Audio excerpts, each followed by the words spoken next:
ఇదంతా కూడా ఒక డ్రామా, అక్కడ ఎటువంటిది జరగలేదు. కోర్టులో కూడా ఈ రోజున ఇష్యూ మీద ఫైట్ నడుస్తూ ఉంది. మీకు అనుకూలంగా వచ్చింది అనుకుంటారు, వ్యతిరేకంగా వస్తుంది?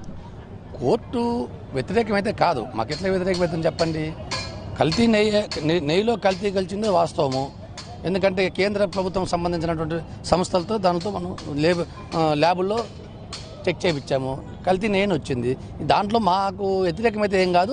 సజ్జల రామకృష్ణారెడ్డి గారు, ఈ అంబటి రాంబాబు వాళ్ళకి నోరులో ఏం పని పాట లేదు. అంటే ఏదో విధంగా ప్రభుత్వం పైన, పవన్ కళ్యాణ్ గారి పైన విమర్శలు చేయాలి.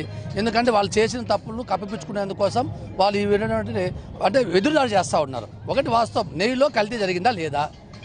మన సనాతన ధర్మం ప్రకారం కొండ మీద ఎన్ని దుర్మార్గాలు చేశారంటే మనందరూ తెలుసు.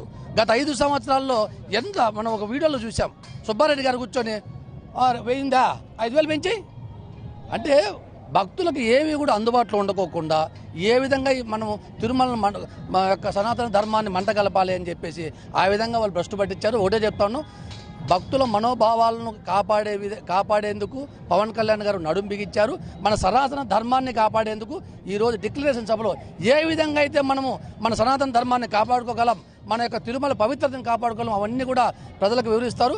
గత ప్రభుత్వం చేసినటువంటి తప్పిదాలన్నింటిలో ఖచ్చితంగా ఆయన లేవనెత్తి భవిష్యత్తులో ఎలాంటి ఇబ్బందులు లేకుండా తిరుమల కొండ శ్రీ వెంకటేశ్వర స్వామి కొండ తిరుమలలో మన యొక్క గతంలో ఏ విధంగా వైభవం జరిగిందో అదే విధంగా జరిగే విధంగా శ్రీ పవన్ కళ్యాణ్ గారు మనకు ఏ విధంగా నడుచుకోవాలని చెప్పి ప్రజలకంతా కూడా తెలియజేస్తారు. ఈరోజు ముఖ్యంగా కూటమి ప్రభుత్వం అధికారంలోకి వచ్చిన తర్వాత కొండ పైన ఎటువంటి మార్పులు సంతరించుకున్నాయని చెప్పొచ్చు. ప్రభుత్వానికి సంబంధించి